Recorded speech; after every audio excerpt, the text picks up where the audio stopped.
Good morning and welcome. Welcome to this educational forum about immigration. We have a few things to get through right at the start of this. For example, we want to make sure you know that this event is being recorded. We also want to make sure that you know that it will be translated into Spanish. We will be posting the recording in its entirety in two places. On City TV, you can see the URL on the screen for that, or on the Engage Fort Wayne page, which is very long, and that's why there's a QR code up there as well, so you need to use that. At the end of this, we'll show you some resources. You'll see those addresses again. A couple other bits of information. First of all, we want this to be about people who are here who have questions, but we want to make sure as many people as possible have a chance to speak. And so we are putting a 2-minute limit on the time that people have to speak. When that time is up, you'll see red up on the screen that kind of lets you know that your time is up, and it will actually count as well. So you got some idea how much time you have left. When it comes red, please stop the sentence you're on so we can make sure that some more people get up here to speak. Periodically during this, what we're going to do is we're actually going to say, everybody hold your questions for a second and see if people who are up here have anything they want to add. We don't have enough time to get into a give and take with every person, so we want to make sure that there's some time for people to, for a bunch of questions and comments to kind of build up. We will then ask the folks up here if they have anything to say. Once they've finished, we'll stop that and then ask people to start coming up again. So we'll go through many rounds of this, we hope, before we're done. And so please, if you are hoping to say something and you hear your question or your comment has already been spoken by someone else, if you would please make sure that other people can get in line so we can get through as many comments as possible. We would appreciate that. People are, of course, encouraged to engage with one another and get to know each other a little bit. Unfortunately, this room is not the place where that's going to happen, so when the event is over, we will be asking you to leave as quickly as possible.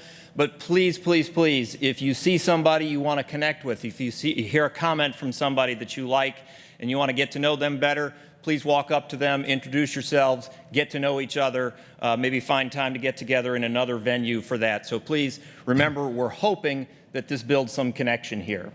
And on that note, we are ready to move to introductions. These will be very quick.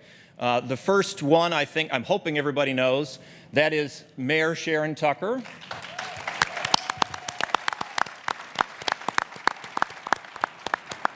Sitting next to her, Fire Chief Eric Leahy.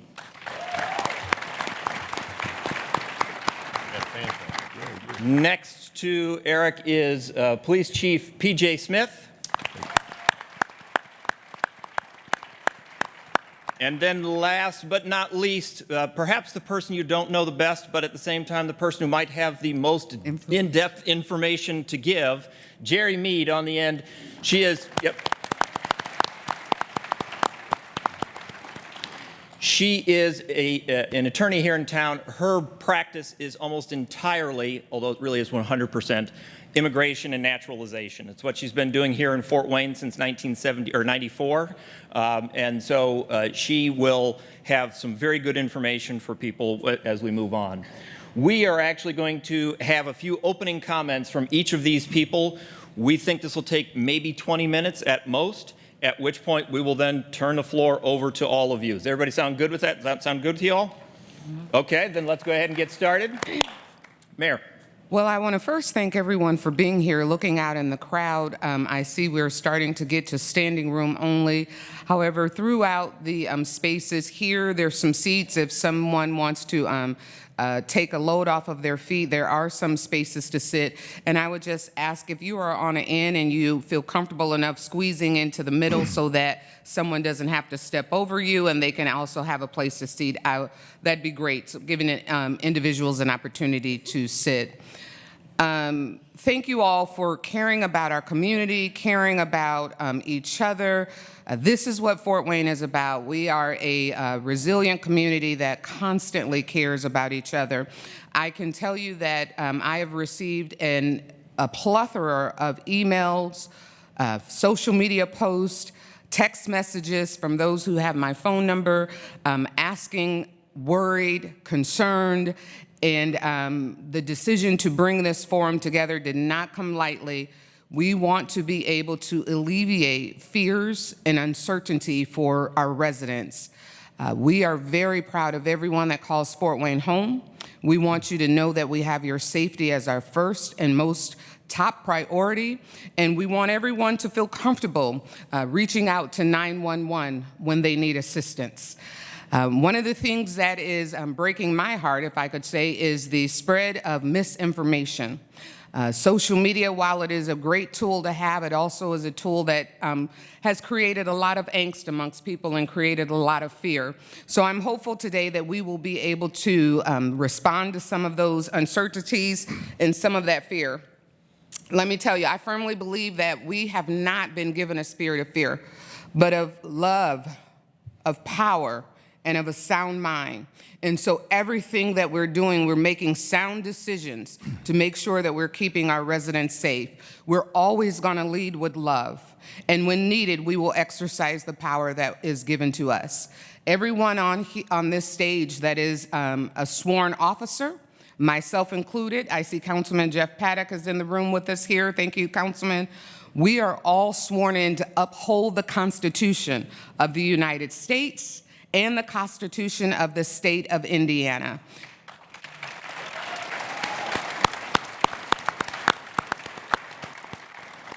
I do not take that oath lightly, and I will absolutely uphold that Constitution.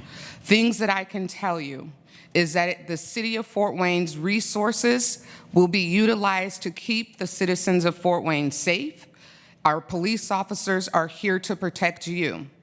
When we see misinformation that spreads, it leads to danger because things that should be reported go unreported. Domestic violence cases go unreported. Robberies go unreported. Thefts go unreported because people are fearful that they will have challenges.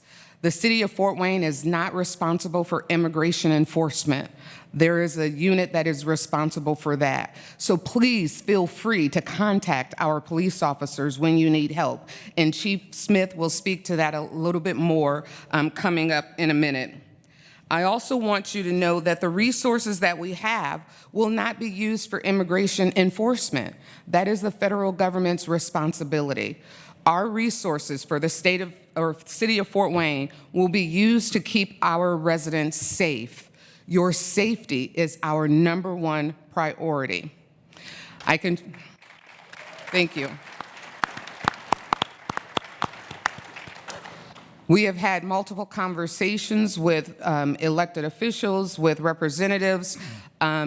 We do know that ICE has been located, or immigration control has been located in the City of Fort Wayne for multiple years. There is a 2-man shift that works in our city to help make sure that federal regulations or federal laws are upheld. Those 2 individuals have a 16 county residency that they have to work. And so they are working to make sure that they are capturing the worst of the worst and doing the things that they need to keep us safe. They're going after individuals that are predatory on children. They're going after individuals who have warrants that have been issued for those arrests. They are not actively seeking in our community individuals that are to enforce immigration law. And so we want today to be an opportunity for you to get information. We want today to be an opportunity for you to ask questions. And what we're going to do is we will start with to my left, and we'll just go across the room until the next question comes, and then we'll rotate out like that as much as we can to provide you with as much information that we can provide you. But what I want you to take away is this. I want to keep our city safe. I want to protect you. I urge residents, please, please, please, if you see something that you are worried about or that you are concerned about, reach out to the appropriate places. If you see immigration enforcement taking place in our community, it is my advice to not intervene. There are rules and guidelines around even touching an immigration officer that would then put you in a position where that you would be arrested. And so you are free to protest, you are free to record, you are free to do everything that your constitutional rights give to you. But it would be my advice to you to not try to intervene touching a officer if you come across something that is seen, because I don't want you to put yourselves in danger. We will protect our residents based on the accordance of the Constitution, and we will make sure that your rights, according to the Constitution, are protected. And that I'll leave it at that and add more as we go on later, Chief. Chief Leahy? All right. Good morning, everyone. I'm Eric Leahy, the Fire Chief of the Fort Wayne Fire Department, as Andy said earlier. I was tasked with giving all of you a brief overview of the Fort Wayne Fire Department that hopefully will be pertinent to our discussion today. So with that, I want to start with our mission. The Fort Wayne Fire Department's mission is to save lives. That mission has no limitations based in race, ethnicity, religion, political party, ideology, socioeconomic class, or employment. If you are experiencing an emergency that requires the Fort Wayne Fire Department to respond, you can rest assured that the members of the Fort Wayne Fire Department will treat every member of our community and visitors to our community with dignity, respect, and without any bias. Now, the members of the Fort Wayne Fire Department, with the exception of our fire investigators, are not law enforcement officers. While we work very closely with law enforcement, we do not enforce misdemeanor or felony law. There is no doubt that our job would be exponentially more difficult without the help of our local law enforcement. However, both of us recognize the differences in each of our roles and responsibilities, and both of us, fire and police, work hard to maintain the clarity in those roles. Now, to be clear, and as I said earlier, our fire investigators are law enforcement officers. However, they are trained at our local ILEA certified law enforcement academy right here in Fort Wayne. They are bound by the same rules and laws and regulations as our Fort Wayne Police Department officers are. And PJ Smith, our police chief here, is going to explain those to you here shortly. Finally, I just want to say, it would be impossible for the Fort Wayne Fire Department to complete its mission without the trust of all of our citizens, visitors, and public safety officials. And we will continue to do everything we can to not only earn, but maintain that trust. I want to thank you all personally for being here today. This is an important topic that we need to discuss, and I look forward to hearing your questions. Thank you. Chief Smith? Thanks, Andy. I have a prepared statement, so I don't forget anything. I just want you to know where the Fort Wayne Police Department stands on this, and I hope to alleviate any concerns and put people's minds at rest. We understand the current state of immigration enforcement is a cause of concern for many people. We are concerned too. Today, I want to clearly explain what local police do and do not do under Indiana law and how we interact with federal agencies like ICE. When this is understood, people can seek help without fear, crimes are reported, and our community is safer. Immigration enforcement is a federal responsibility. It is not the role of local police to enforce immigration law. Our mission is public safety, preventing crime, helping victims, and responding to emergencies for everyone in our community, regardless of immigration status. Indiana law does not require local police officers to enforce immigration law. We are not ICE agents, and we do not act as ICE agents. Indiana law does prohibit cities and police departments from adopting policies that block lawful cooperation with federal authorities. That means responding to lawful requests for court orders or court orders when required. Cooperation does not mean enforcement. Also want to explain what officers do when they arrive on a scene, especially one with a large group of people, such as a public gathering or protest. When officers arrive, their priorities are safety, order, and communication. They work to identify any immediate threats, separate involved parties if needed, provide medical help, and make sure people can safely leave the area.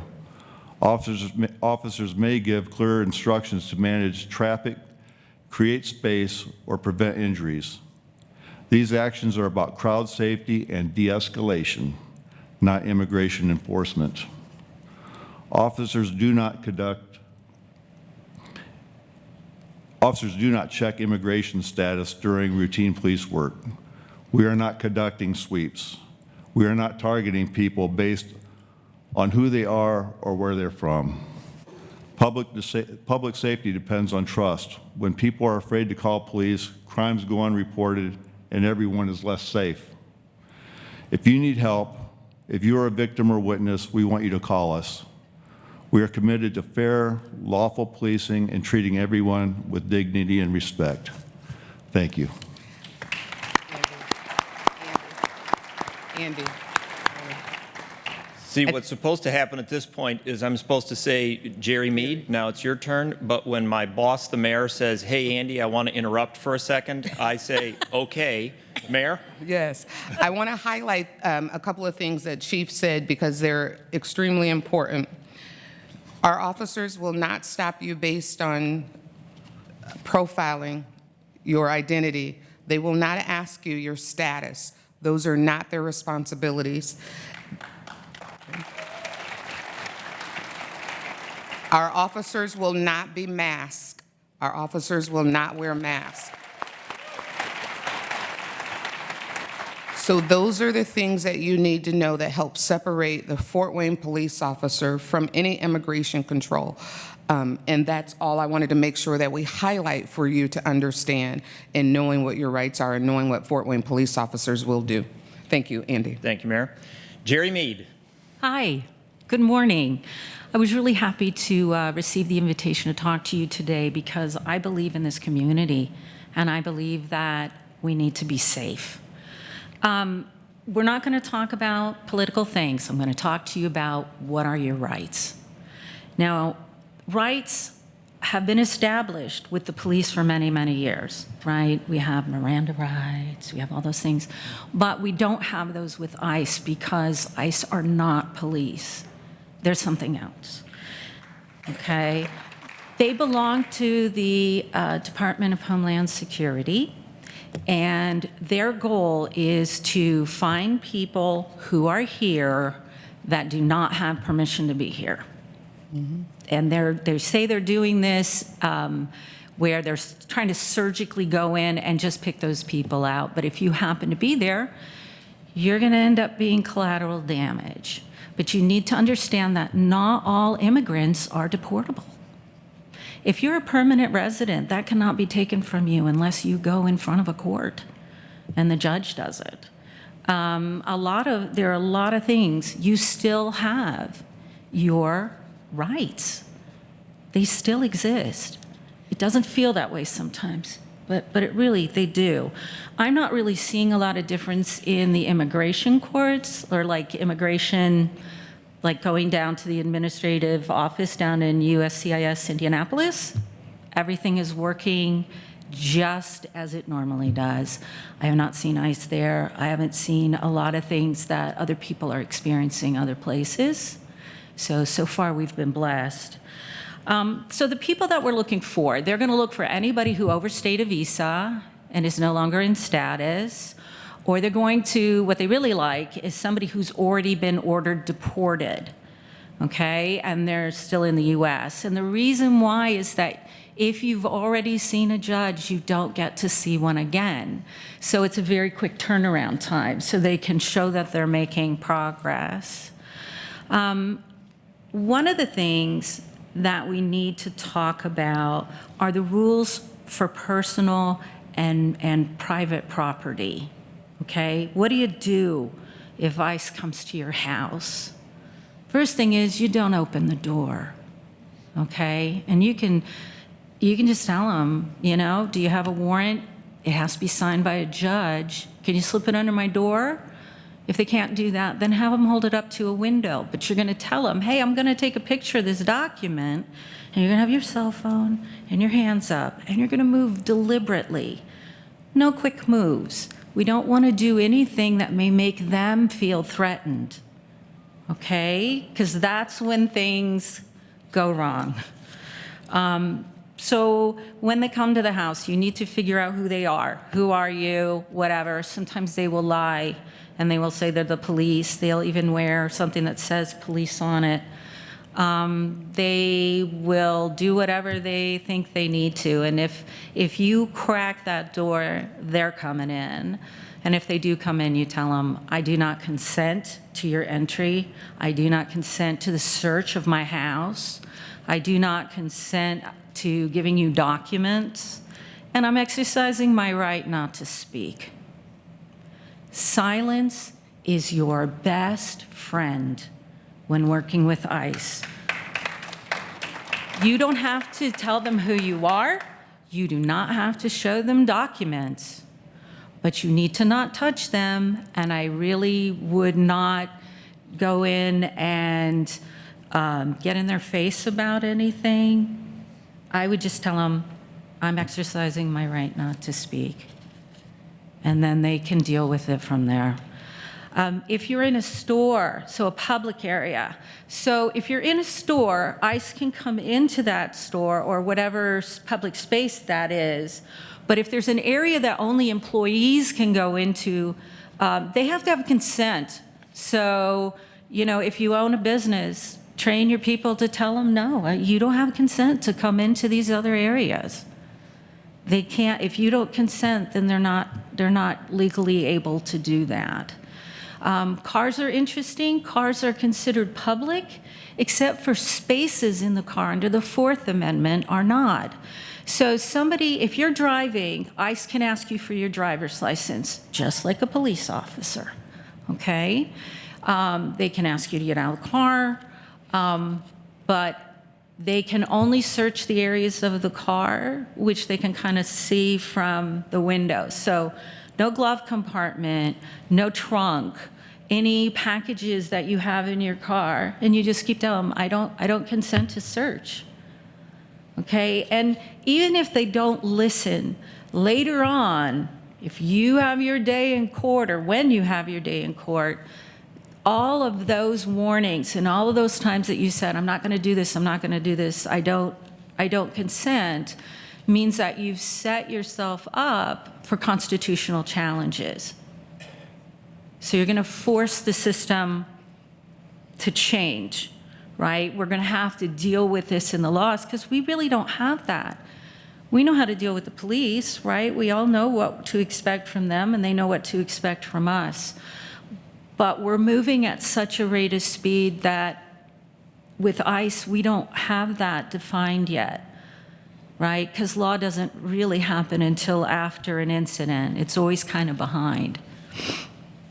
Make sure that if you decide to open a door, make sure that's a judicially signed warrant. So at the top, it won't just say warrant because that's what the internal ones look like from ICE. It needs to say, you know, the District Court of Northeast Indiana, and it's going to have a judge's signature on it. And don't be afraid to tell somebody, well, shove it under the door. Leave me your card. Just put it under the door or hold it up. I'll take a picture and I'll get back to you later. The biggest thing, I think, is that we have to keep our wits about us and remember to breathe. Just take a beat. Take a second, gather yourself, and think, okay, you know, they're here. The day has come. What are the things I need to be doing? Okay? And I think if we can follow those simple things and keep ourselves under control, we can keep them from getting out of control. Thank you.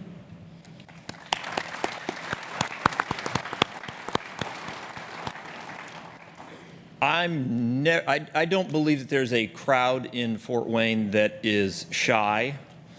That's why we have 3 microphones, so we can have 3 lines going. One there, one there, one there. If you have something you would like to say, please walk up to one of the microphones. As the mayor mentioned a moment ago, we're going to start wherever somebody gets first. So we're actually going to start over there because, no, we're going to start here. Sorry, we're going to start right there, to my left, your right, and then we'll start moving this way. Remember, 2 minutes. If what you say is or what you want to say is something that has already been said, please, acknowledge that with some clapping maybe, and then go back to your seat so we can get somebody else up here. Remember, it will turn red on the screen the moment you go too long, and after a few questions, we'll see if there's anybody up here who has something to add. On that note, please. Yes, I wanted to preface it by saying that this is focused maybe for a certain demographic, but one of the most concerning things I'm seeing is the disruption they're causing at pickup at schools. That's incredibly frightening to think that, because that's such a crazy thing. You have like 5 car lines going, you have all kinds of buses. These are right in the middle of neighborhoods, are right outside neighborhoods. It's hard to get in and out. If you see that ICE is a presence there before people even start coming out of the building, is it something we could do that we could just call the police and say I think this is going to be a problem because those lines, 10 minutes, and it's just crazy. You're sitting there and then for 10 minutes, it's just absolutely crazy. And ICE throws themselves into that and you can't get out. We'll take a bunch of questions at one time and then we'll answer. So to the middle, please. Yes, I have people in my neighborhood that I'm not sure if they're documented or not. And I'm sorry. Whenever you talk, get as close to that mic as, there you go. Thank you very much. I want people in the cheap seats to hear you. Okay, Start I have 2 people in minutes my over. neighborhood that are, I think they're documented, but I'm not sure, and they're very nice people. What if you see something and you don't know who to report it to, or you don't know what to do about it, and they mistake you for somebody, or they get to the wrong address or something like that? And I'm also worried about the students in the schools. Thank you. Hello, my name is Irene Paxia. I'm the founder and executive director of the Language Access Lab. I know many of you. First of all, thank you so much for holding this forum. It's very welcome. I was very happy to see this happen. My comments are about what is next and what maybe we could do on a regular basis. Coming together today when the tensions are high, my emotions are high, misinformation is circulating. It has its limits, how much we can accomplish, although it's welcome. So what if? Are there opportunities, do we envision an opportunity for regular conversation and feedback between local government and immigrant communities? The community needs an infrastructure to support immigrant participation, inclusion, and equity throughout the year. We should already have some relationships in place, but we can still build them and strengthen them. I know we're doing this, but we should do this on a regular basis. The local government and community-based organizations need to seek feedback from immigrants' residents. The local government should identify an immigrant strategy. So my question to you, do we have a desire, do we have a plan to seek regular feedback and strategy before these tensions come so high? Thank you. Thank you.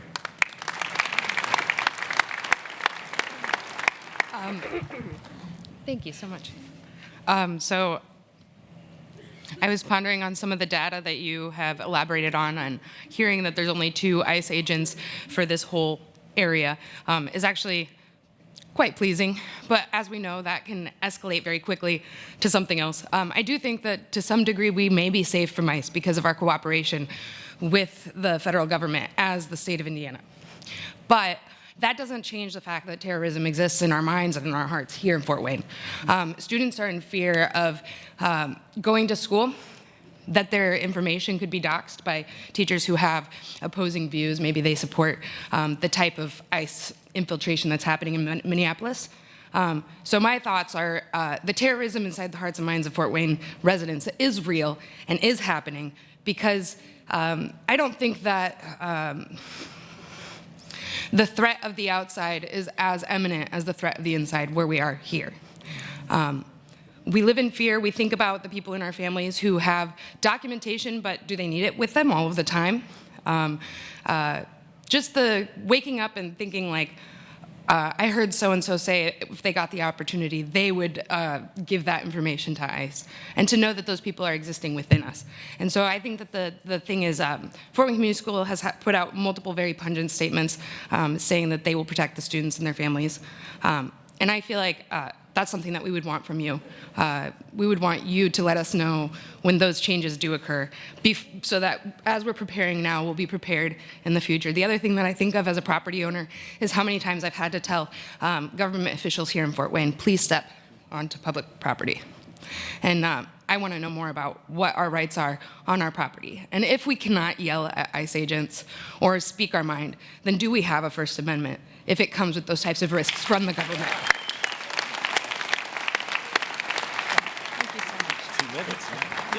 Thank you. So we're going to pause right there to take a chance to answer some of the questions. I'll start backwards. You absolutely have your amendment right to be able to voice your concern, to organize, to protest. Where I would ask you to caution yourself, and both myself and Jerry mentioned this, is the touching of an ICE agent instantly puts you into a new category from protesting to violating their protection. And so they have different protections than Fort Wayne police officers do. And so you do not want to touch their person. You absolutely can yell at them. You absolutely can express your frustration, your anger. If you touch their person, and I've been told this specifically by agents, that is when the game changes. And so yes, exercise your constitutional right, but please make sure to refrain from touching their person. Okay, does everyone hear that? Yeah. Yep, make sure that's where the safety comes in. And I get it. It is the most scariest thing to watch what we see happening across the world and wonder, knowing that we have such a diverse community. Myself being a member of diversity, right? I completely understand the fear. I refuse to live in fear. And one of the ways that I stop allowing myself to live in fear is I inform myself. I read and consume data. And then I stop and I think about how that data and our constitutional rights happen. It is absolutely horrible what we are seeing across the media. And so as mayor and as a human being and as a mother, I am concerned about making sure we keep the community safe. And that is why we're pulling together these conversations so that you can get real data, not what's perceived, not what's blown up for likes, not what someone wants to go viral, but so that you can get real data so that we can help ourselves. Because when we are armed with facts, not fiction and not feelings, when we are armed with facts, that's when we can survive as our community. And so that's what we want to have happen.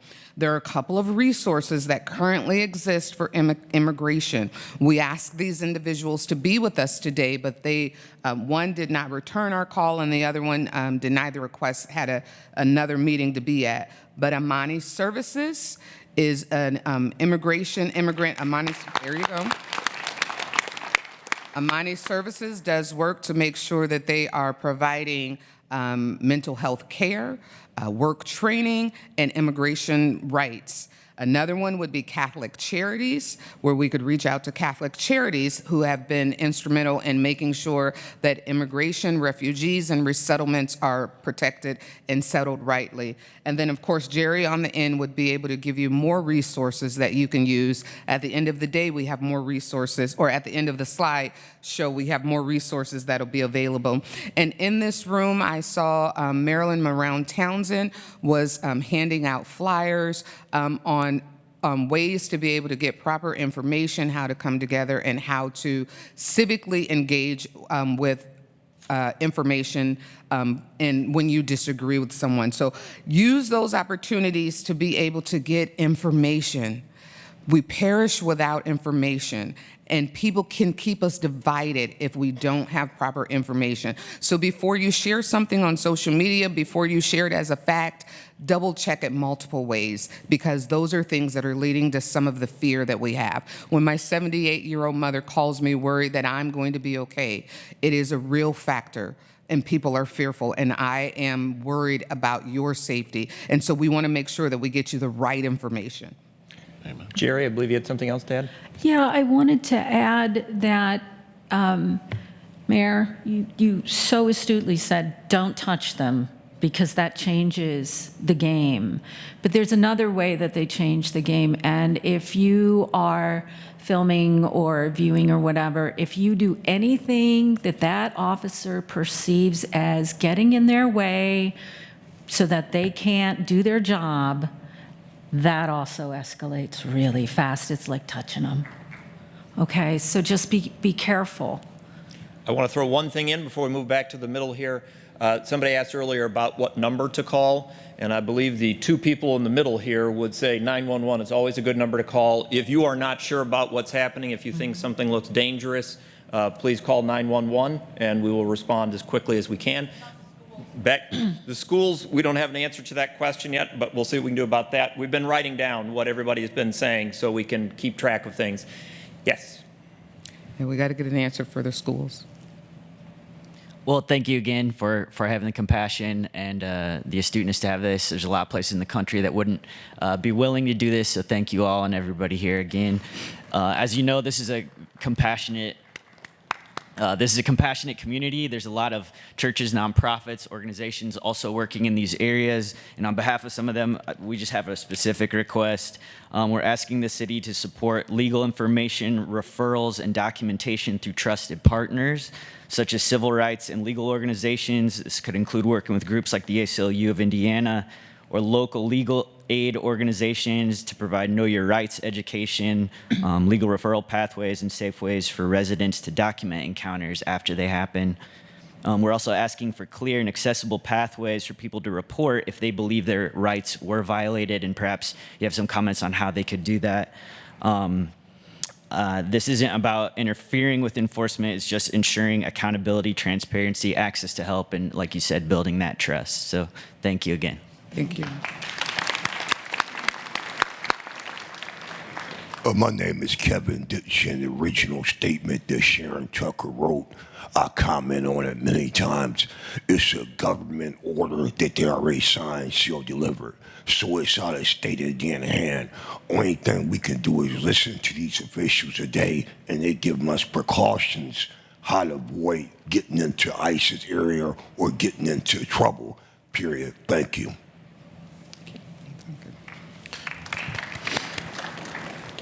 Good morning. Good morning. My name is Steve Lanier, lifetime member of the NAACP, and I just want to thank the mayor, the two chiefs, and especially Jerry, and you too, Andy, for having this today.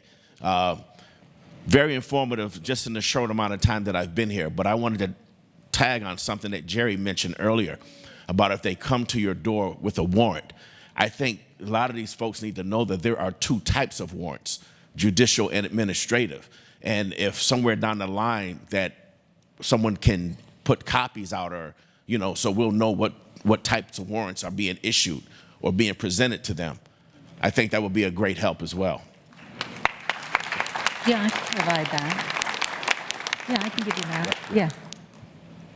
Hi, my name's Maria Hines, and I think what I really wanted to ask is, have we thought about, we say about Indiana law and we follow Indiana law, but State Bill 76, I would like us to think, maybe comment on what that will do if it passes.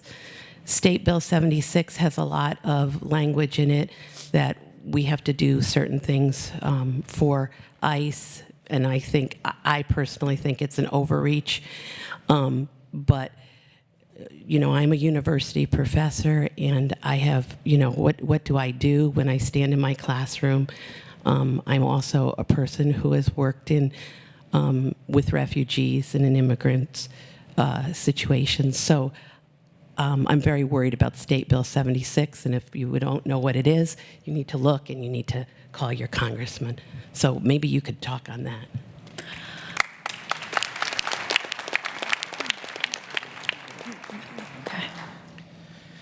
Hello, my name is Aaron Robles. I am a proud Mexican immigrant. I am currently DACA status. Thank you for having this. Mayor, you and I have known each other for a few years. I would like to think that I am a positive contributor to this community. For all of the people here that are not immigrants or directly affected by what's going on, we really appreciate those of you who show up and speak out. I can tell you that as an immigrant with temporary status and no real pathway for citizenship, it is very scary to voice opinions. It is very scary to speak our mind. And for those of you who can and do on our behalf, thank you so much. My question is, we live in an administration that not only seems to disregard law, but they tend to make laws that are inherently racist and unjust. So in a world where we have these laws that are passed that are inherently racist and unjust, and in addition, what we've seen in Minnesota and so many other places, when there is a disregard for the laws that are there by officials, what is the pushback that we can expect from the city government to make sure that we are protected when they don't protect us?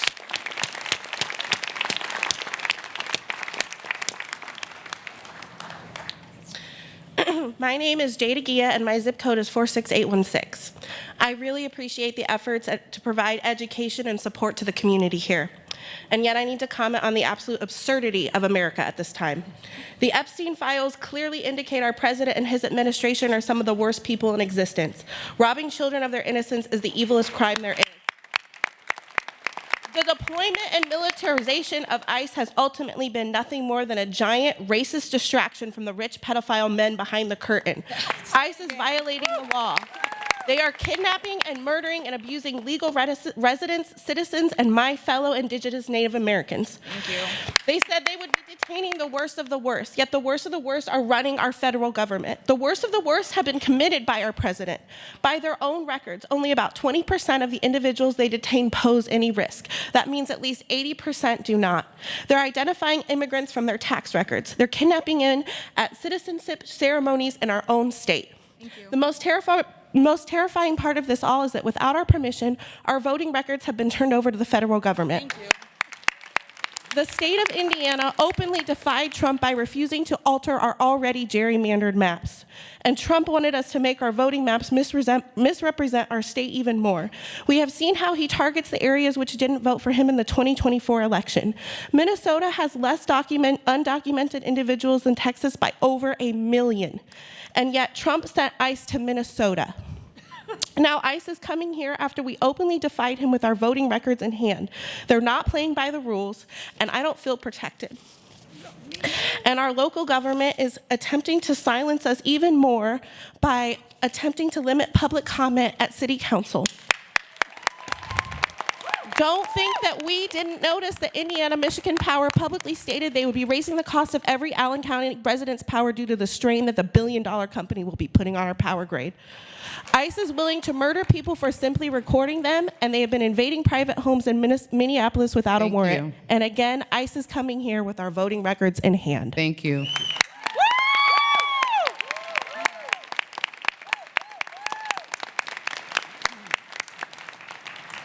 Hi, my name is Dawn Fritz. I'm here asking the city to require clear written policies for city-run buildings like libraries, community centers, and shelters that explain their boundaries with immigration enforcement. Staff and public should know what those spaces will and will not do, when a judge-signed warrant is required, and how privacy is protected. I also would like to thank you all for having this forum and for the public that came out and spent their time on this today. And also, we need to take care of each other. Because this is a time that we need to come together, check on your neighbors, and we will be the real change.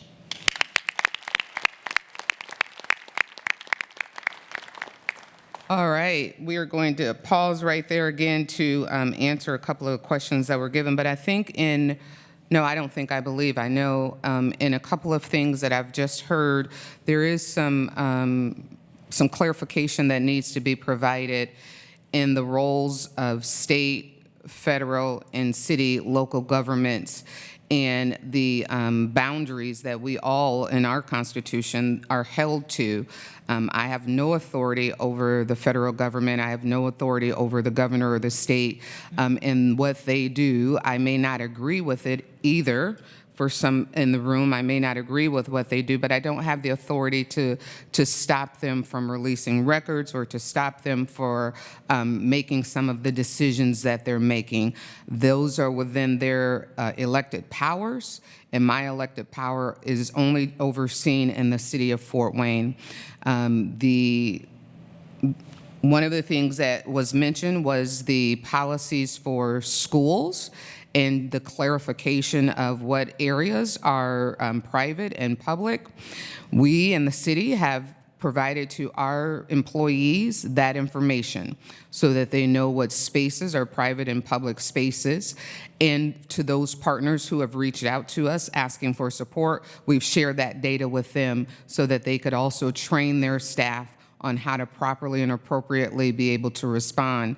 The city of Fort Wayne, my administration, myself, we do not oversee the school systems or the public school systems. So that's why we stated earlier that we needed to reach out to try to get a response to the question that was provided for the school systems, because we don't oversee them. We do work together in a lot of things, but their authority lies outside of the administration of the mayor. And so we would provide them with that information, and they will need to be able to disseminate that out to the public so that you all can be aware of what those opportunities are there. And I just want to be open, honest, and fair with where where my role as mayor starts and where it stops. And sometimes people will say, you're the mayor, you have authority over all that. Not true, not true. And so, again, our primary responsibility is for the residents in the city of Fort Wayne and making sure that you all are safe. And that's what we're doing to be able to help with that information. The pushback. What is the pushback that we can expect from the city government? Earlier, I had mentioned that we were not given the spirit of fear. I will not operate in fear. I'll use sound mind, I'll use love, and when needed, I'll use power. And I can't tell you what that looks like right now because I don't know. It all depends on what happens in the moment. But in the moment, you can trust and think that when I'm silent, I'm thinking, I'm strategizing, and I'm coming up with a plan on how we move forward to keep people safe. And so just know, I've never stopped fighting for our community, and I've never run from a fight, which sometimes is my downfall. I've never run from a fight. And so when needed, we will make sure that we do what we need to do to keep our community safe. State Bill 77. Anybody else up here? A couple of quick items for me. Senate Bill 76 is actually moving. I get to become Teacher Andy for just a moment here. If you want to learn more about what's happening in the legislature, go to their website. It's an easy address, iga.in.gov. iga.in.gov, basically indianageneralassembly.in.gov. You can track bills there. This bill is moving. There are other bills that are also moving that are somewhat related to this. And this is the part of the session where things can be difficult to keep track of. So keep your eyes as open as you can. Theoretically, the session is supposed to end on, by law, has to end on March 14th. It is very likely to end sooner than that. So this is not one of those times when you can sort of sit back and wait until March 1st. You should start looking at the bills that matter to you and contacting the people. The website actually has a lot of good information on it in terms of ways to contact people, so please take a look at that. The resources that are going to be, that are actually already up, I believe, if Kevin can tell me, yes, they're already up. The list of resources is on the Engage page right now.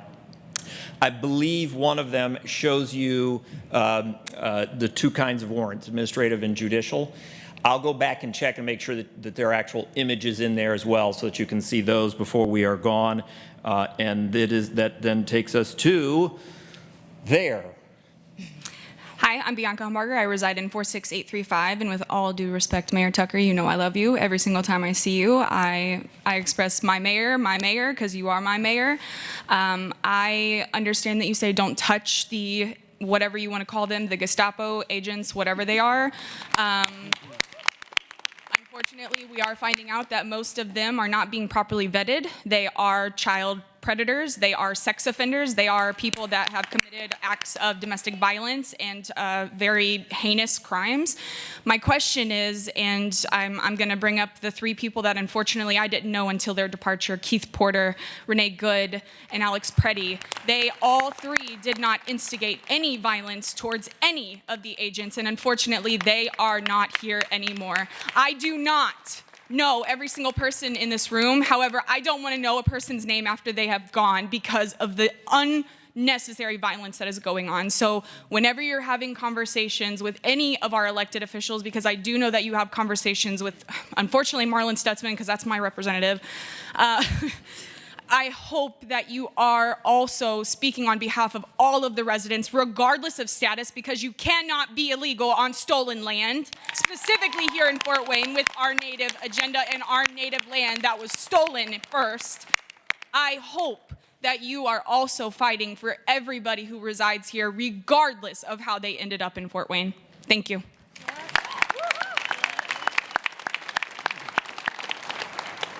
Good morning, my name is Tara Croy, and basically, I'm sorry, I'm gonna cry, but I'm mad and I'm sad. And I could basically just say ditto to what this gal just said, but you are providing rational responses to people who are not rational. And I would love to see a real plan for when people are shot in the fucking face and children are taken from their parents. And I don't feel like people are angry enough. And I'm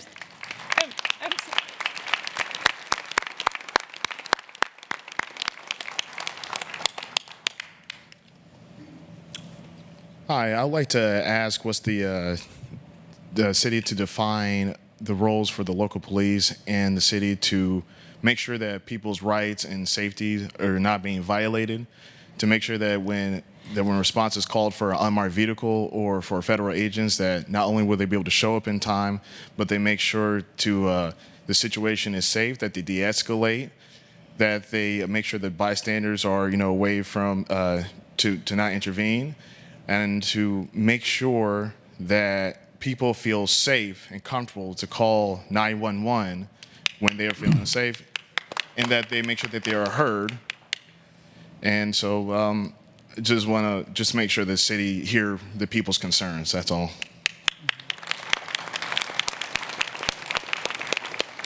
Hello, I'm Ignacio Munoz, and I currently go to Memorial Park Middle School, and I was wondering if ICE will be racially profiling and deporting Burmese people due to Burmese people not having temporary protection visas anymore. And I was also wondering, how young can somebody be racially profiled by ICE?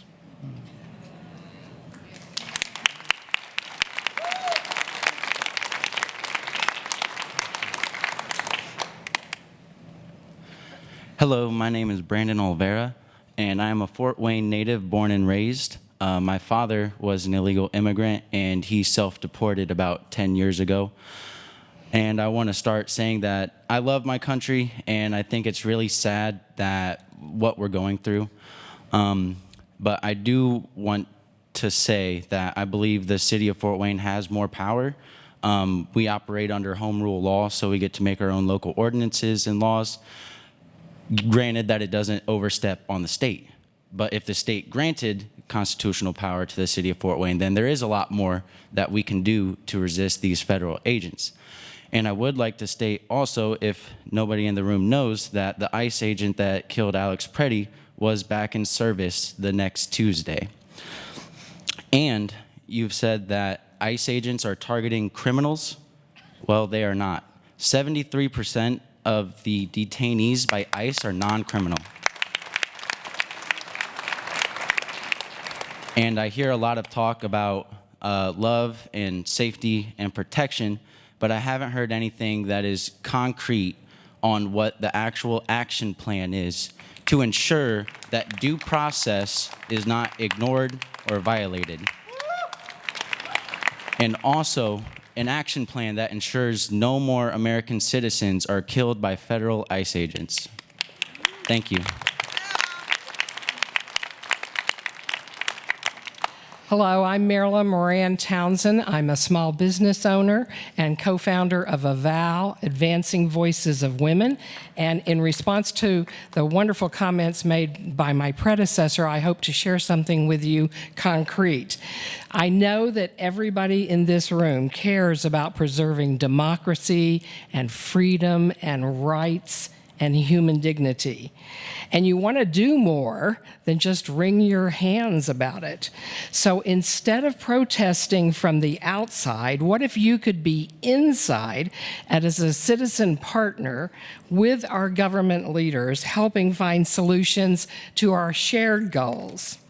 Well, I want to invite each and every one of you to Trailblazers 2026. It will be 3 weeks from today, Saturday, February 28th, from 10 a.m. until noon at 1st Wayne Street United Methodist Church. It is a free event open to all teenagers and adults. And in this workshop, you're going to learn how to start and run a grassroots advocacy campaign, how to find powerful communications champions, how to empower personal stories, how to build common goals with people who don't think like you, and how to become a trusted partner and advisor for government leaders so that you can be even more helpful to our wonderful Mayor Sharon and the terrific team she's put here today. I've got flyers for this, and at the end, I'll be passing them out at the back of the room. Thank you. Hi, my name is Tracy, and I'm a psychotherapist in this community. And what I'd like people to know in this room is if you are not angry, you're not normal or healthy, because anger is a normal and healthy response to normalize brutality. Tara, I just want to give you a hug. Mayor, you mentioned the truth and arming ourselves with the truth. And you said that those 2 ICE officers that are detailed to our community are only going after people with warrants. There was a man at Costco that was detained. I'm sure you're aware of him. Not even a traffic ticket. He was taken from his home. He was working at Costco paying taxes, and he was detained for over a month. Do you know of him? He was on our taxpayers' dollars at that point. So that is not true, and I wanted to be clear about that. But I wanted to ask you, Jerry, my clients come to me, and I have clients of color. They are immigrants, they are refugees, they are queer, they are neurodivergent, they are poor. Very few normal people, because they're not angry, like abnormal people are not coming to therapy because they're not angry.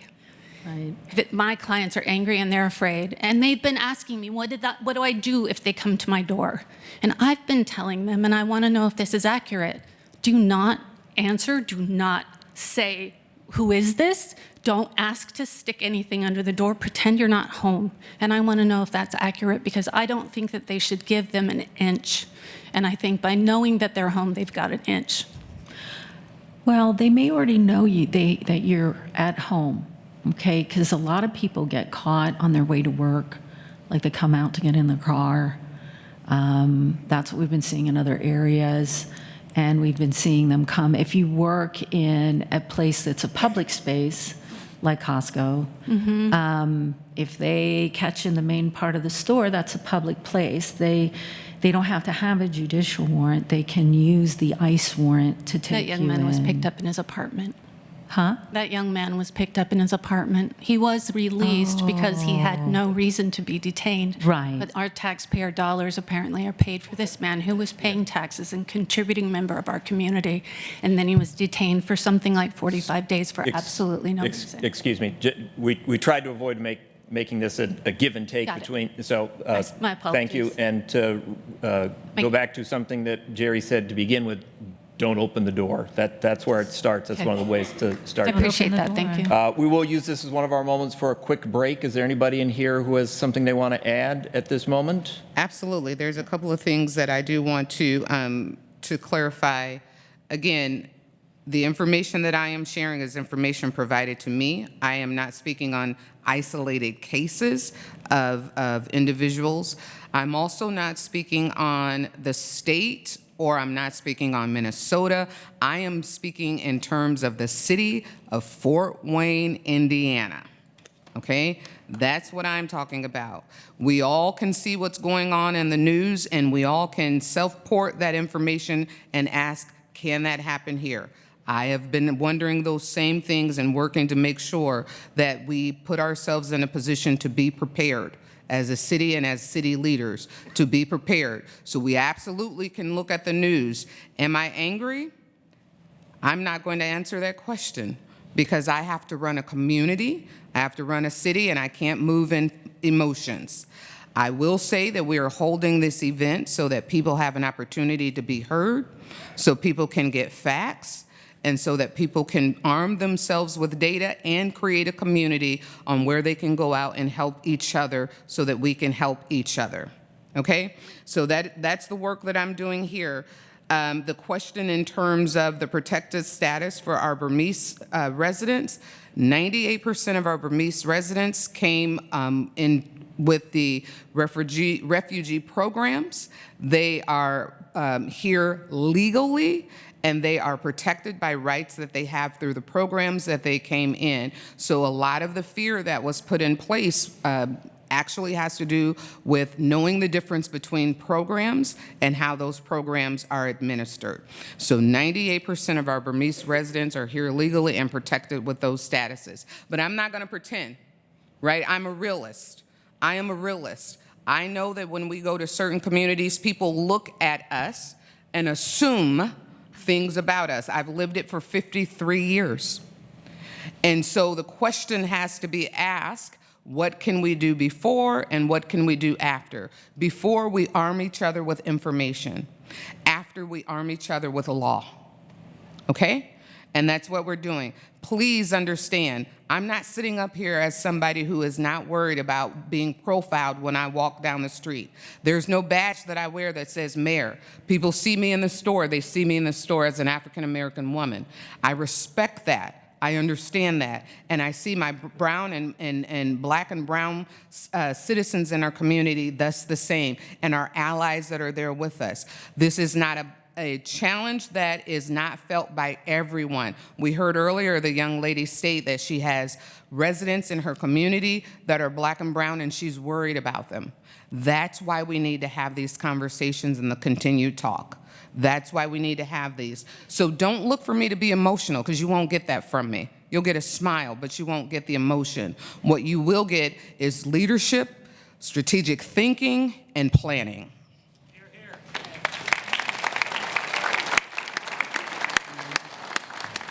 We originally planned this to run to about 11:30. We're about 30 minutes left. So remember, if you're going to say something that's already been said, please sit down so other people can get their chance to say things. We do appreciate that. Let's move on to the next. Good morning, all. I'm Alexandra Ruiz Jaimes. As a first-generation daughter of Mexican immigrants, I'm here because our community is living in a state of constant anxiety. People are afraid to leave their homes, and scammers are using that fear to target others. By pretending to be federal agents, how will you help us reclaim our sense of safety when being in public, and how will people who pretend to be federal ICE agents be held accountable? Thank you.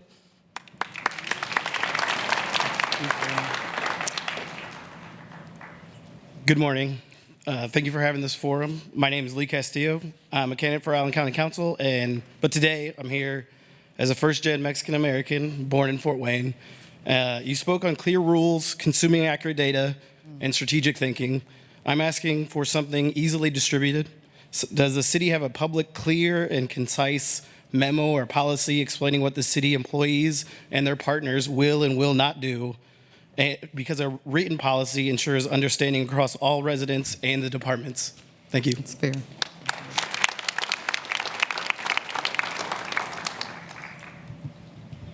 Hi, good morning. I want to thank you for holding this forum because I think this show of leadership and transparency is incredibly important. But more than that, I want to thank everybody in here and coming together for this show of solidarity. This is important to Fort Wayne. This is important to our citizens to protect each other. So please thank yourselves. One thing that was mentioned was the power of deep breaths and a sound mind. But a deep breath and a sound mind did not save Renee Good, it did not save Keith Porter, and it did not save Alex Preddy, and it will not save the next victim of ICE murders. My name is Chloe Andis. I'm running for Indiana State Senate, and I say that because my opponent, Liz Brown, authored Senate Bill 76. My main question, what I want to know, part of the language in Senate Bill 76 compels local jurisdictions to work with ICE detainer requests. Requests, not judicial warrants. How does the Fort Wayne Police Department and local government plan to work within those requests? Thank you.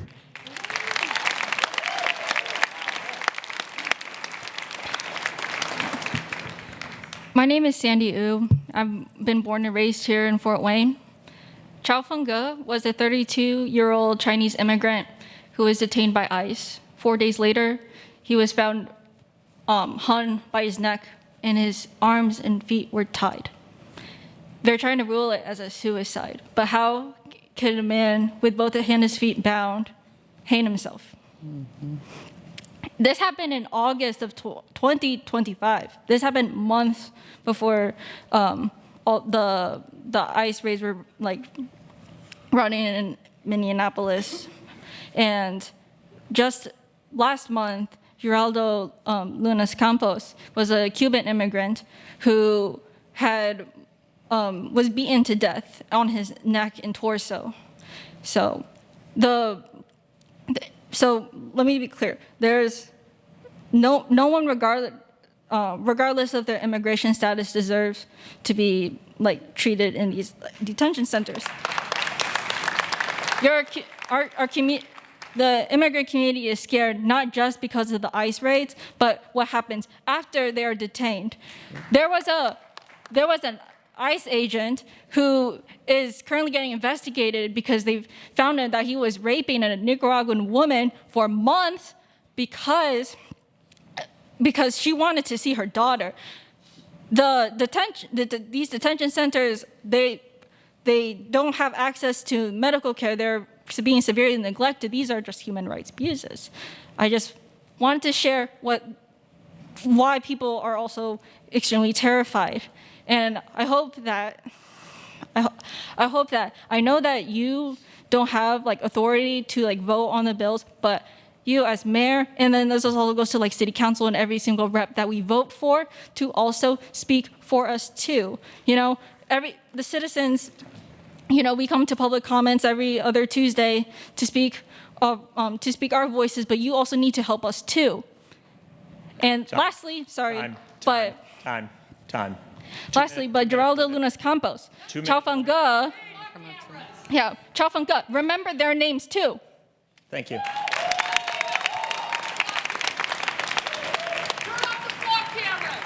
Buenos dias, my name is Marisol. I am the daughter, friend, teacher of immigrants. And first I want to say I do really appreciate the call for love, unity, and justice in this room. I also appreciate your humble posture of learning, and I hope we're all carrying that with us. I'm asking for police training on people's legal rights during encounters with federal agents. So I know we've heard that in this room, and I can see police officers in this room, but perhaps training and reminders, with the goal of building and maintaining trust with the community. So officers should receive their own training, and we're also asking for joint trainings where police and community members can learn together. Thank you. Thank you. I'm going to chime in just right there, just because I do want you to know we have a Citizens Academy where we do training with public. There's going to be a new class opening up soon. We just finished a class that the public is encouraged to participate in that. It gives each the police officers and the public an opportunity to be able to understand the training, talk with each other. It's our goal to continue to always build the relationship between the public and our police so that we have a coherent city that's working together. Frankly, personally, I feel like a lot of what is happening right now is working against the positive strides that we've made to improve relationships between policing and public. Anyone else up front? No? Chief? I just want to say I started as a beat cop. I'm still a beat cop. I love talking to people. I'd like to come talk to anybody who would like me to be there. I'm going to give you my email. It's Paul, P-A-U-L, .Smith at City of Fort Wayne. It's all spelled out, one word, cityoffortwayne.org. Send me an email.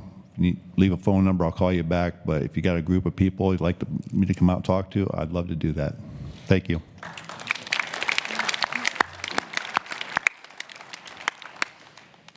One last thing before we go, I'm sorry.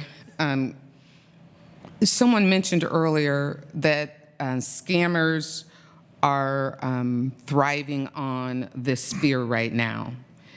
This is why it's so important that we have these conversations, that we are that we're looking at documents, that we're looking at information.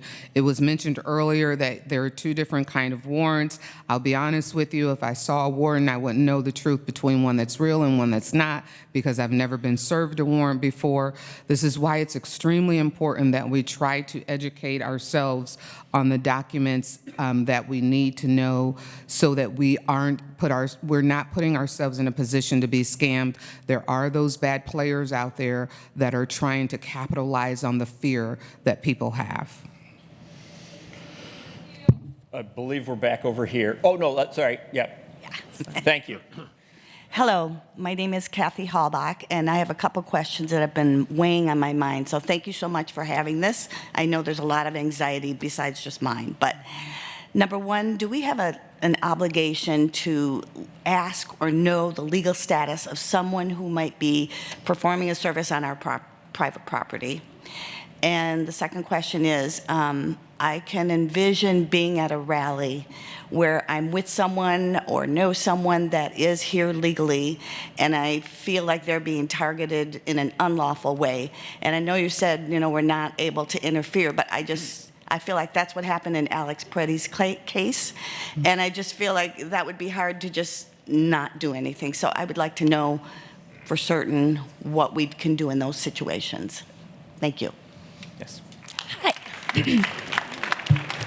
Hi, I'm Maddie, and I wanted to bring up once again, we've brought it up a couple times, the Senate Bill 76 about, which basically says that that the local police, that the government, that everybody is going to have to comply with ICE. So yeah, definitely call Marlon Stutzman and say, we don't want that to pass. But something that you said, Police Chief Smith, in your opening statement was that cooperation does not equal enforcement, that it's not the same thing. And I think I would like to know a little bit more of the nuance in that. Like, what does that mean? I guess more specifically, like, for example, in this situation that you guys have given where ICE agents come to your door and they have a warrant, or they say they have a warrant, like if we were to call 911 at that point, could the police come and help? Or, you've said we cannot touch an ICE agent. Is that different if you are a police officer of the city of Fort Wayne or a firefighter of the city of Fort Wayne? And I think, like you guys have said, and many have said, that the people who are in these ICE organizations right now are not rational, and they're not acting out of love, and they are sowing seeds of distrust. And like you said, the only way that we will make it through is if we trust each other. So I think it would be good for us to know, like, what are the loopholes that you're looking for where the police can get between citizens who are peacefully protesting and these ICE agents who, for whatever reason, are going to escalate the situation, whether we're being rational or not, because we can't predict what they're going to do. Yeah, those are my questions. Next time. We'll take a couple more right now, and then we'll get there. Yep. Okay. Thank you for hosting this. My name is Nathaniel, and a lot of the conversation today has been about resisting ICE, but the responses that we've gotten have often been guarded or vague. And so I just want to be clear Do we understand that the mayor's office wants to resist ICE as much as possible? In short, do you think Fort Wayne should be a sanctuary city as much as we can make it that way? Thank you.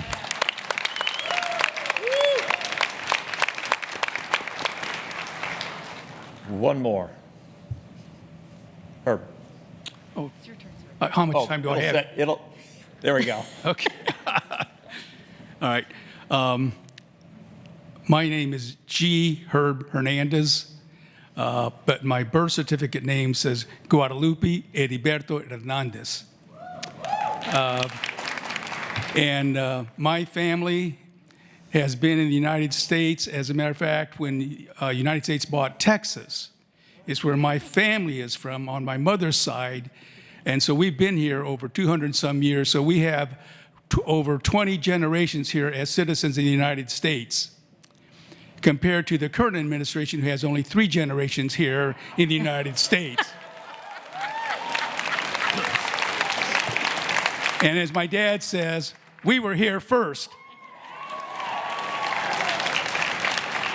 My concerns about what's going on right now is the way that the ICE is violating a lot of legal rights that we have. The first one is they do not provide a valid warrant. It's either a general warrant or they're not signed by a judge as a judicial warrant. That they fail to do that. The second thing they fail to do is when they arrest a immigrant in their own mind that's here undocumented, that they do not give a reason. They do not give probable cause. They do not give the specific allegations for that person as why they're arresting them.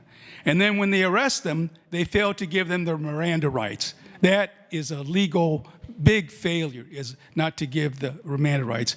And the last thing is that those who are here, they do not accept a copy of your U.S. citizenship. They do not accept a copy of you being a naturalized citizen. They do not accept a copy of the documents that you provide for them, that you are a U.S. citizen, that you're a naturalized citizen, that you have temporary protected status. And so those are the things that are on my mind, and I hope that we don't have to deal with that here in Fort Wayne. Thank you. I think there might be a couple of comments coming up now. Jerry, do you have something you want to go with first? Yeah. Just work back this way. I kind of do. Thank you. So one of the things that we have to realize is that all of those protections, your Miranda rights, all that all comes from a body of law that has to do with the police. These guys aren't police, okay? And one of the things that we're seeing with this administration is they like to do things lightly, lightning fast, but they don't always have all the little stuff worked out. So kind of the pattern that we've seen is, hey, let's do it, and if it's wrong, then they'll just take us to court. And we still got to do some of the things that we wanted to do until they told us no. And I think that is a lot of what we're seeing. They're pushing. How far? How far can we go? How far are the American people going to let us do this to them? And I think that's reality, but it will get sorted in the courts because we have a beautiful Constitution, fabulous amendments, and as long as we are true to the 4th and the 14th Amendment, we should be fine.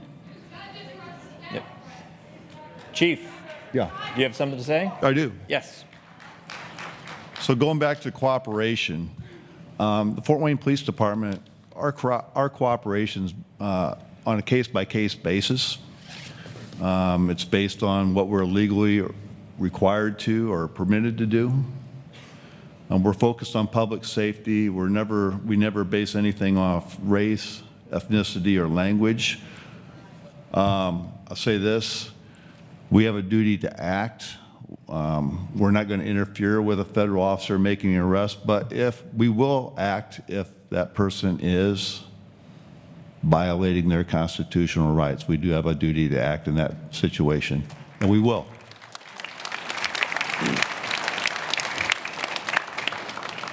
Mayor? Yeah, I mean, my fingers are going fast trying to write down some of the comments that are there. The one that I have circled a lot right here is, should Fort Wayne be a sanctuary city? The state of Indiana has laws against forming sanctuary cities in the state. And so we are not a sanctuary city state. The city of Fort Wayne is not a sanctuary city. We are welcoming to all residents that want to call Fort Wayne home. We create opportunities. We have a philanthropic community that is supportive of residents that want to call Fort Wayne home, and we are open to people to be in our community. So there are rules and regulations that we follow. Again, the state constitution, all of those things are in play that we're looking at. Going to the City of Fort Wayne police officers, the City of Fort Wayne police officers do not enforce federal immigration law. We do not do it. What we do is protect the residents of Fort Wayne, Indiana. That's what Fort Wayne police officers do. I know that you want to hear me say, well, I don't know this, I believe, I'm sensing that you want to hear me say, we're going to make them stop. We do not have that authority. We do not have that authority. What we can tell you to do is you absolutely can stand together and protest. Our officers will make sure that your constitutional rights are intact, but we have limitations in terms of federal enforcement. Earlier I had heard mentioned about several of the members that were organizing their constitutional right and lost their lives. It is my understanding, and that has been shared with me, of which I don't agree with, but whenever a federal enforcement agent feels like that we are impeding upon their right to implement the job that they've been sent to do, they have been given freedom to use whatever force they deem necessary. It sucks. Hear me out. Hear me out. I think it sucks. I'm not in agreement with that, which is why I'm asking you to please, when you institute your federal constitutional right, be careful. That's all. I'm not telling you not to do what you feel like you want. I'm not saying that. I am giving you the facts, and the facts are, if they feel like you are impeding upon their right to carry out their assignment, they have been given the instructions to do what they need to do. So protest as you would like, film, record, don't touch, and as best as you can, don't get in between them and the work that they feel that they are trying to do. I am trying to give you the information to keep you safe. It is not comfortable, it is not pretty, and it is frustrating, but it is fact. I want to make sure one bit of misinformation might have been out there. I believe I heard someone say, if you are not a fan of SB 76 or a fan of it, either way, someone said call Stutzman's office. That's wrong. That's the federal level. He'd love to hear from you, I'm sure. But if you're looking at SB 76, that's state level. So once again, iga.in.gov. Thank you very much. Hello, my comments feel very timely given your comments, Ms. Mayor, so thank you for having this forum today. My name is Ryan, my zip code's 46835. I will be 33 years old on Monday, and I've lived in Fort Wayne, Indiana my entire life. I graduated from Homestead High School. I graduated college from Purdue Fort Wayne. I got a job with a company that was founded here in our community over a century ago and still gives back to our community. I volunteered with young leaders of Northeast Indiana and now volunteer with youth in our community. I love frequenting our parks, farmers markets, and restaurants. I eat, sleep, and breathe love for our community.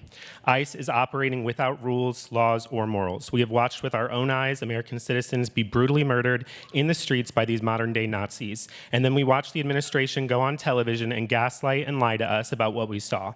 If you think that things will be any different in Fort Wayne than they are in Minneapolis, then just like Todd Young, you're trusting an administration that has played in your face and lied to you, and you're more misguided than we originally thought. The federal government has access to all of our voter rolls. Who do you think they'll be targeting when they get here? The federal government has failed to protect us. The state government has failed to protect us. And what I'm seeing here today is that you're failing to protect us. Fort Wayne is and always has been a diverse, welcoming, and safe community. Allowing ICE into our community without any checks or balances or safeguards for our citizens will result in catastrophe. Through my upbringing, I learned many important principles, some of which included that no one human is better than any other, and that a man is nothing if not a man of his word.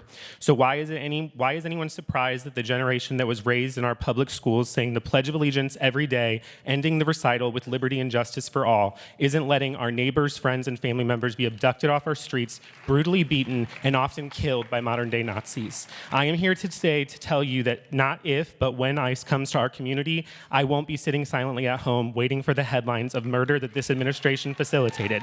I am going to be wherever they are, watching everything that they're doing, and exercising my First and Fourth Amendment rights. And the reality of that situation is that if you do nothing to protect us from the unlawful activities ICE is exhibiting day in and day out, I will be dead in your streets. Please protect us for my mother so she doesn't have to watch me be shot down in the streets. Please.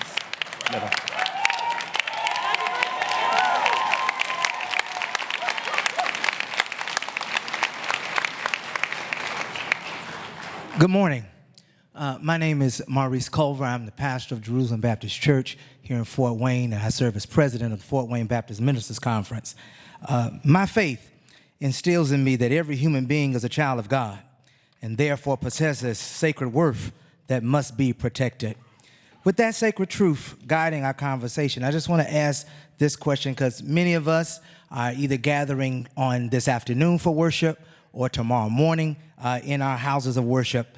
In the light of the sacred worth of every person, how can city leadership and public safety officials partner with faith communities to ensure that houses of worship remain places of peace, dignity, and welcome? Secondly, as I stand before my congregation on tomorrow, and many pastors will stand before theirs, what reassurance can you offer to the congregants, especially to those who feel vulnerable or fearful, that they can worship freely and seek help in times without the need of fear? Thank you.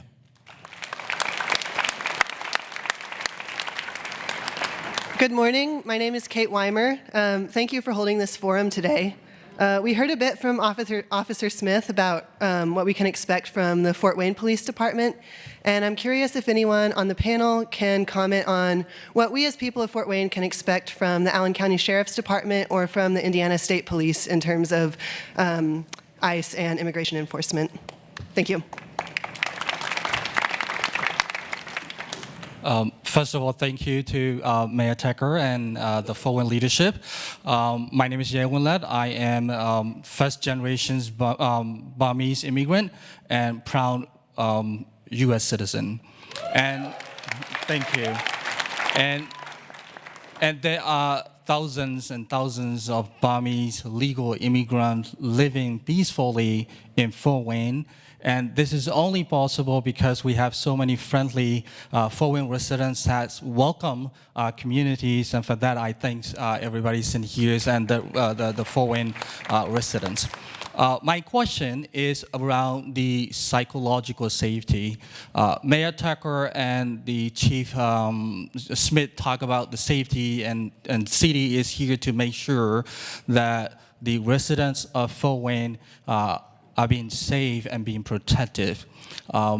Just a few weeks ago, there was a news came out for ending the temporary protected service (TPS) for the Burmese population, which generally does not really apply to the majority of the Burmese populations in here. But at the same time, this news created a fear among many Burmese immigrants in here. This is because we are living in the time that even the citizens, law-abiding citizens, are living in fear. So my question to the leadership teams in here is that what will Fort Wayne do to make sure the psychological safety of the Burmese and the immigrant populations that our community members are not being bullied by the ICE agent. Thank you. Morning. My name is Lima. My question's for the chief. We all know that ICE doesn't have a flea fart's worth of training. I expect that the sheriff's department, the police department does. My question is for de-escalation. What is the training? What does that kind of look like? What could we expect to see? Unlike the mayor, I'm gonna panic if masked men surround my car and try to drag me out. I'm not gonna be logical. I'm going to freak out, possibly call 911 and hope someone shows up. And I would hope that looks like de-escalation. So that's what I would like to know. Thank you.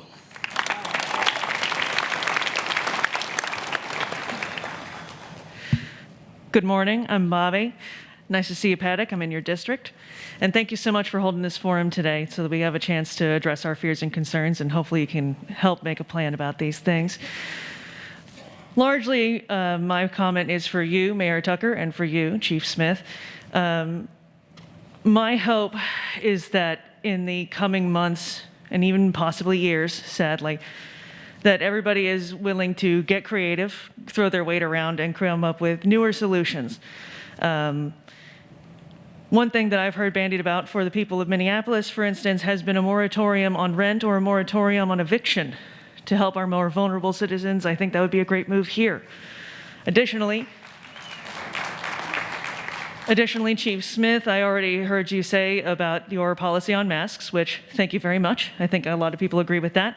But I would also like to bandy about the idea that we temporarily suspend the use of unmarked vehicles so that we can know automatically that someone acting like a law enforcement agent in an unmarked vehicle, or in many cases a rental car, is actually not legal police. There's also the idea of, whenever I see this very harrowing footage of ICE agents harassing people, whether they are allowed to do that or not, many of them have police insignia, police on their vests. Is there anything we can do to make sure they're not allowed to do that in our city limits? These and other ideas, you know? Please get creative. Please keep us safe. Thank you.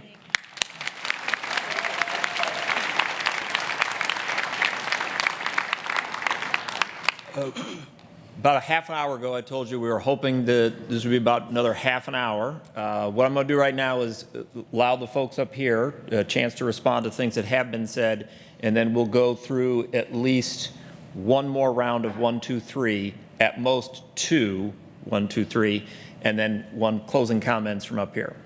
So comments from the stage at this moment. PJ? Yeah.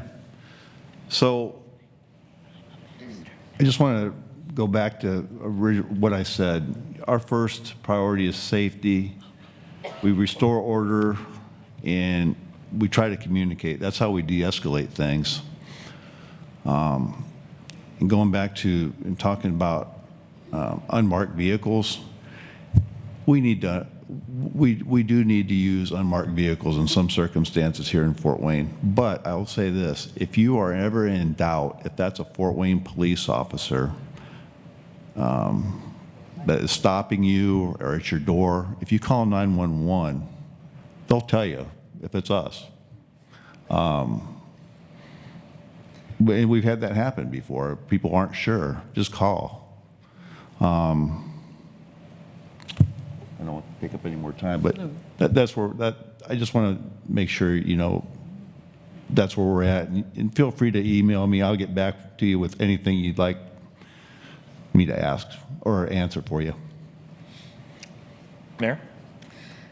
Yes, I will say these. I'm going to answer the psychological safety question, and not just for our Burmese residents, although I understand that that is the newest concern right now. When a lot of this went into place, we had some private meetings with our Latino, our Hispanic community, because there was a lot of fear that was there, and we pulled together members of the congregation of the community to be able to have some conversations on how we can assist as well. In fact, yesterday I met with a pastor from our Burmese population community to give some resources to be able to help him help his community. The city of Fort Wayne stands as a resource. I can tell you the experts are the places that would best be used, and those are the resources that we will have linked up on the video. I'll go back to Amani Services, I'll go back to Catholic Charities, I'll go back to Jerry and the legal services. Those are the best places you can go to get information to help despair or dispel the fear of uncertainty, the fear of misinformation, so that you can be armed with accurate data and be armed with the correct place to go to in the event that something happens, you need that help. So in order to be able to attack that social, that psychological data, you need to be able to get information, and those are the best resources. And I can go through a slew of other resources that will give you mental health counseling, that will provide an outlet for you to be able to talk that out. This is scary. It is uncharted territory of what's happening in our states, right? In the United States. Many people don't know what to do. They have anger and passion and fear and anxiety that they don't know where to place it at. And some of our social services, our counseling services that are in our community can help you talk through those fears. Those are the resources that will show up in a little bit as well to be able to give you more data. I can also tell you that social media is not the place. Right? I am an avid social media user, so I'm not speaking against social media. I'm an avid user, but I can tell you there are moments where I look at things and I go, that's not even halfway true. What someone's posted and made it sound like it was gospel. I can look at it and say that's not halfway true. The next thing that I also want to make sure that I reiterate, it is my role to make sure that I am protecting the citizens of Fort Wayne, that I am upholding the Constitution, that I am upholding the Constitution of the United States and the Constitution of the state of Indiana. I will never, ever tell you not to exercise your rights. I will never tell you that. What I will tell you is to protect yourself while you're exercising those rights. I think I heard someone state earlier that I was saying don't get in, don't protest or don't do something, and maybe I heard it incorrectly. But you have a constitutional right to organize and to protest. I will never tell you not to do that. I am going to tell you, I am giving you the facts that they have shared with us, the things that will set an agent off, to impede them from doing their work and to touch their person. And that's what I am asking you to make sure that you do not put yourself in that position where you would then put yourself in harm's way if you touch their person or you impede them from doing the work. But by all means, baby, exercise your constitutional right. As I said, we're going to try and get at least one, maybe two rounds of questions here if we can. And very quickly, the resource page that's already up on Engage will be amended in part based on the questions that were coming in here. So go back to that page every now and then to see if that has changed. Yes. My name is Jimmy Fincher, Vietnam veteran. I'm an administrative aide, special needs aide at Northrop High School. I'm the pastor of Faith Missionary Baptist Church. I have a 98-year-old grandmother, a 98-year-old mother, who sits and watches the news and she sees people getting beat to death and it traumatizes her, but that isn't what I'm gonna get on. My thing is this, working for the schools, when I left there Thursday, we had no guidelines on exactly what ICE could do, how they could come into schools and what they could do. Secondly, me being a pastor of a house of worship, I don't allow guns in my church. My question is, if an ICE agent comes there fully loaded, stocked, dressed like I was when I was in the jungles of Vietnam, I don't want him in my house of worship. Everybody should feel safe. That's God's house. It's not mine, it's his house. You know, what you do at your house is fine, but what you do at God's house is completely different from me. So my question, I know it will never get answered because when I left the school, they didn't know nothing. It's always coming down from the administration. When you speak of Liz Brown, she represents me, but she's not a representative of what my thoughts are.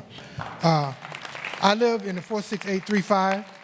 Make a long story short, she came to a house. One of my friends, co-workers that I worked with years ago, she was there and she was dressed in her scrubs. She was a nurse, happened to be my color.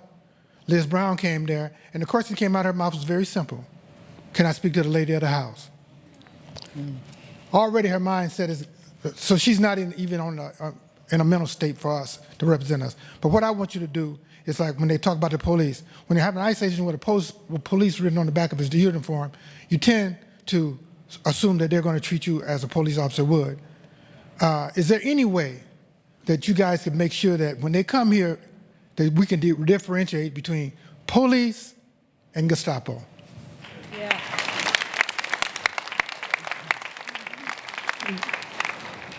Hello, everyone. I just wanted to share something a little bit personal. So I'm a very forgetful person. I forget my keys, my phone. It might be in the bathroom, living room. I don't know. The reason I say that, though, is because sometimes I forget my wallet. And what if I'm driving and I'm in a situation, either at the store or I'm seeing something happening and an ICE agent, because I know they don't have necessary protocol. We don't really know what the rules are exactly yet because it's still growing. But if they hear me speaking Spanish, if they see me, and I can't show proof, am I able to call 911? Because I don't know if ICE has the same system where they can look up, oh, okay, yeah, she does have a driver's license, she does have this or that. Because if I'm not able to provide anything, they might assume that I am undocumented. Are they able to take me? What are my rights there to defend myself? Because sometimes we've seen on social media where people want to defend themselves, but sometimes it doesn't work out for them. Mm-hmm. My second question is ICE allowed to enter schools? I know that we don't want to compare everything that's been happening in other states, but it is concerning, especially when you see a small child with a little hat being held as almost, to get people out. And another question is that I've been thinking to myself, what happens if a student's parents are deported? What happens to that child if they are citizens? Do they get a call? Do they have any requirements of who has to pick them up? If someone goes to pick them up, do they have to show proof of citizenship? Does this child go to foster care? Does the child go to a detention center with their parents?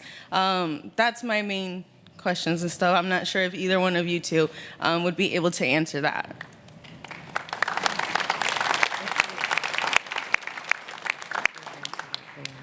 And now or?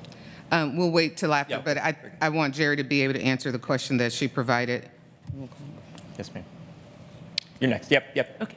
My name is Janie Reyes, and I am a pastor here in Fort Wayne. I serve a very multicultural church, but it's primarily made of Hispanic, Latino community. So my question, and it's probably been asked, but I think it's important that, the chief and mayor hear us over and over. And so my question is, can I keep the doors of my place of worship closed? Because when ICE come, they don't come, being polite. They come masked and with aggressiveness.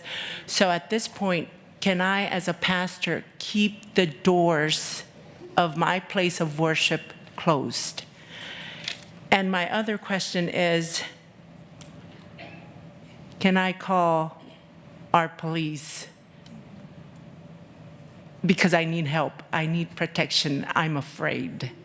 Things have escalated. Maybe they broke in my windows. So will our police show up? Three more. Hello. We talk often about the importance of safety and security in our communities, but we often disregard one of the core tenets, which is privacy. We've seen the proliferation of mass surveillance devices, particularly in the form of flock security cameras, automatic license plate readers that track us everywhere we go. We've gotten used to the idea that we are being tracked everywhere we go, but we can leave our phones at home.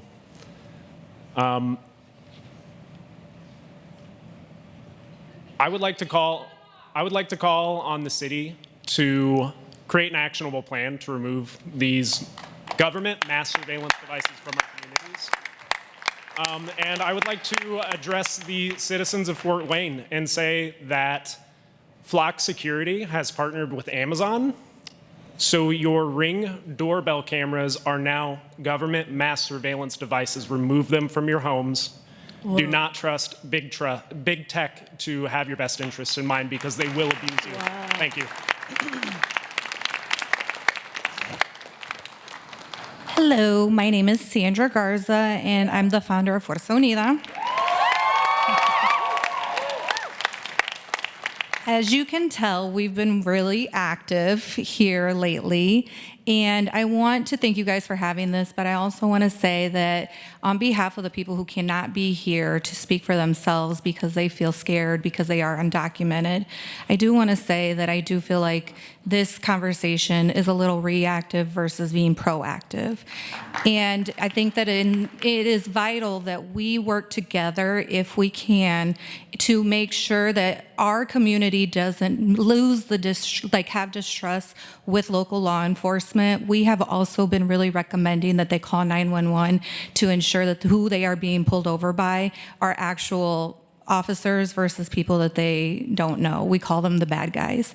So we really want to work together. And what would have really, I feel like, have been a wonderful piece to add to this would have been to have somebody from an allyship that is from that community that is most vulnerable right now on this stage as a sign of unity as well. So I do feel like there are some key pieces that I definitely think we can work together to improve, because solo el pueblo salva el pueblo, which means the community is going to save the community, right? Right. I do want to make sure that you guys hear the voices of some of the people that have reached out to me. I have had mothers call me frightened, scared to send their kids to school. I have had people afraid to go to work, to leave their house. And I have had Burmese call me and ask me if they're going to be completely killed by all of the ICE in the area. And so there is a lot of fear, and I think it's important that we are out on these streets proactively having these conversations so that they don't lose the trust that they have, so that they don't go without the services that they need from you guys.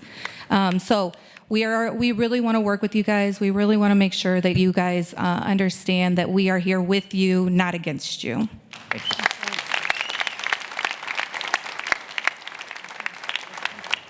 This will be the final comment/question from the audience. All right, thank you. Thank you for calling us all together. My name is Barbara. I live in the 46807 zip code. And every election I work in the polls. And my concern is the safety and intimidation of voters and how they're going to affect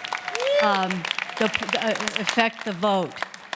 Are there any kind of things in place, or could there be, or would you consider having something in place for protection not only of me and the people that work at the polls, but especially our voters? We cannot afford to not have people come out to vote in this very important election. Thank you.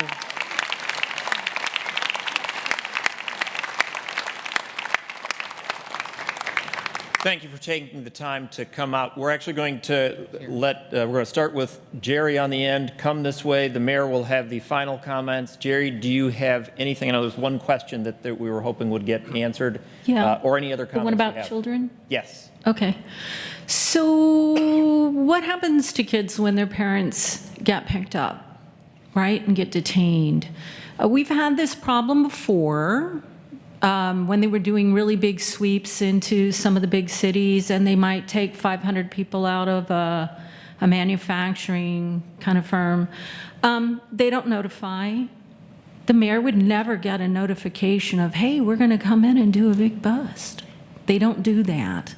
So what happens is they don't tell social services like, hey, we're going to have some kids, we're going to need some emergency housing.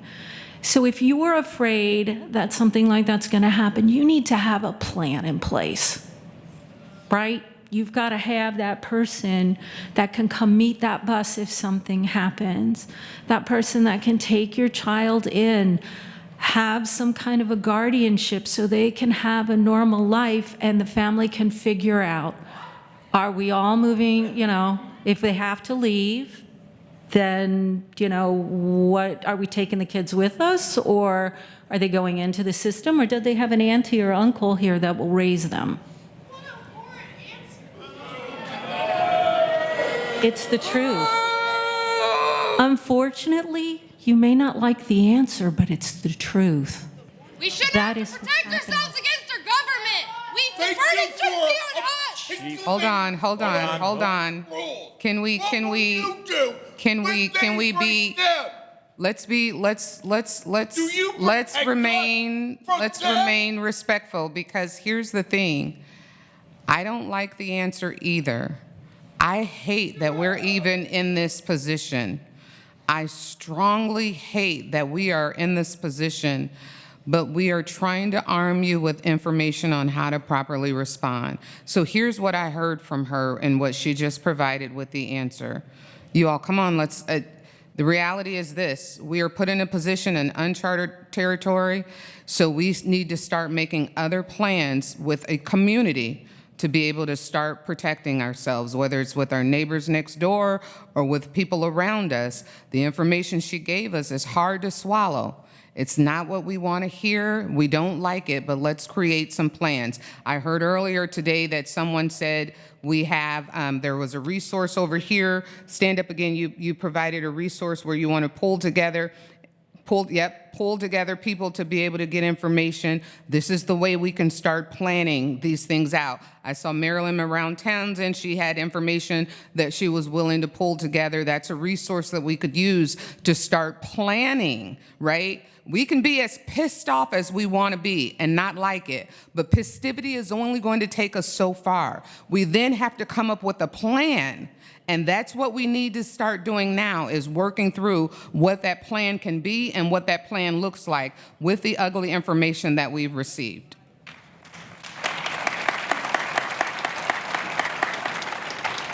Chief Smith.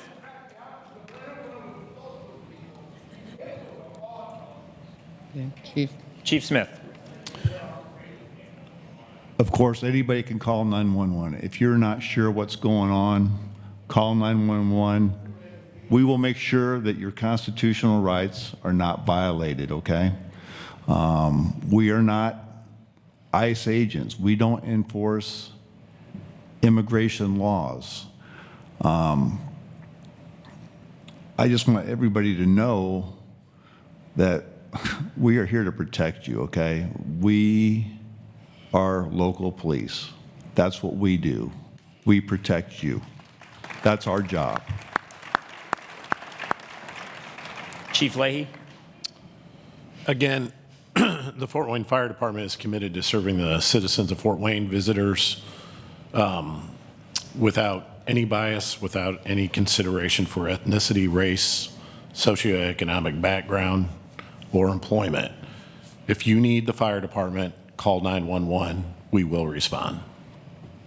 Thank you. Mayor? I am thankful that you all have come out to try to arm yourselves with information. I'm thankful that you all have had some really hard questions, some pointed questions, comments, and concerns. I've received the phone calls, I've received the text messages. I shared that with you earlier. We are in uncharted territory as a community, as a body, United States. This is something that no one in this room ever thought that we would have to write a blueprint for on how to respond to. So we ourselves are working out plans, we're working out responses. We have a plan within this body here. I'm encouraging you to have a plan within your home. But I am going to ask you the one thing that I keep saying. Arm yourself with data. Arm yourself with real data. The city of Fort Wayne is going to do everything within our constitutional power to keep you protected. When you call 911, we are going to come and implement every guideline we can under our constitutional power to keep our residents safe. We want you to feel comfortable reaching out to our officers. We want you to feel comfortable reaching out to me, the mayor's office. The mayor's office has once a month open hours for 3 hours where you can come in and we can talk about anything. I feel your pain. I hear it. I'm feeling it myself. I'm concerned for you and myself and my family and your families as well. Because guess what? We all live here in this city together. I want us to be safe. I want us to be armed with data. I want us to be able to go into our places of worship and worship without there being fear of worship. I want us to be able to go into our places of recreation and be entertained and have recreation without there being fear. This is unknown chartered territory, but we will be able to get through it together with conversations like these and other conversations that will need to take place. I am here to fight for, work for, and protect you. And yes, when I go out to DC and when I meet with our representatives, I tell them about the concerns of the city of Fort Wayne. No one can say that it's secret because I speak truth to power. I also receive truth from power. When you want to hear or want to talk to me, I am open to talk to. Here's what I'm going to ask. Please stay calm. Please make wise decisions to protect yourself, but please exercise your constitutional right, and please make sure that we are looking out for our neighbors as we look out for each other. Thank you so much for being here. I really appreciate you.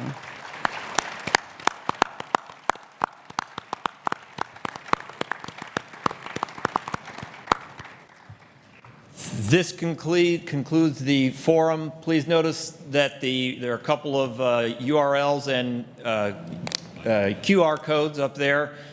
Please take advantage of those. We'll be changing the resources as we get more, so that document will evolve. And then remember that you'll be able to watch this on City TV as well as on the Engage page. Thank you very much.